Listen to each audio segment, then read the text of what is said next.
ભચાઉ પંથકમાં લગ્નના નામે છેતરપિંડી આચરતી એક ગેંગનો સાયબર પોલીસે પર્દાફાશ કર્યો છે, જેમાં લૂંટેરી દુલ્હન અને તેના દલાલની ધરપકડ કરવામાં આવી છે।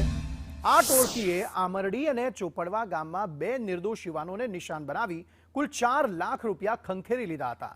આરોપીઓ ખોટા નામ ધારણ કરી લગ્ન ઈચ્છુક યુવકોનો સંપર્ક કરતા અને લગ્ન બાદ ગણતરીના દિવસોમાં જ યુવતી ઘરમાંથી કિંમતી સામાન લઈ પલાયન થઈ જતી હતી। પોલીસ તપાસમાં બહાર આવ્યું છે કે આખી રમત વ્યવસ્થિત રીતે ગોઠવવામાં આવી હતી, જેમાં દલાલ યુવકોને લાલચ આપી ફસાવતો હતો।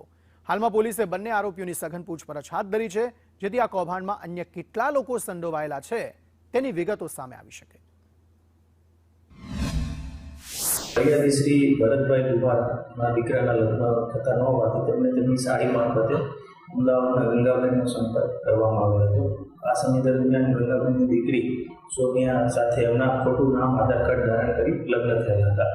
તે સમય દરમિયાન ચોપડવામાં રહેતા મોહને પણ આમનો સંપર્ક કર્યો અને એમને વાત કરેલ કે આ બેને અગાઉ પણ અમારી સાથે ખોટું નામ આધાર કાર્ડ કરી લગ્ન કરેલા હતા અને ત્યારબાદ 2 લાખ રૂપિયા લઈને ભાગી ગયા હતા અને આમની સાથે પણ આરોપીએ 2 લાખ રૂપિયા જેટલી અમાઉન્ટ લીધેલી હતી। તો જેથી આ બનાવ સમગ્ર ધ્યાને આવતા ભચાઉ પોલીસ સ્ટેશન ખાતે ગુનો દાખલ કરી આરોપી સોનિયા પટેલ તથા ધર્મેન્દ્રસિંહ સોલંકીને હાલ અટક કરવામાં આવી।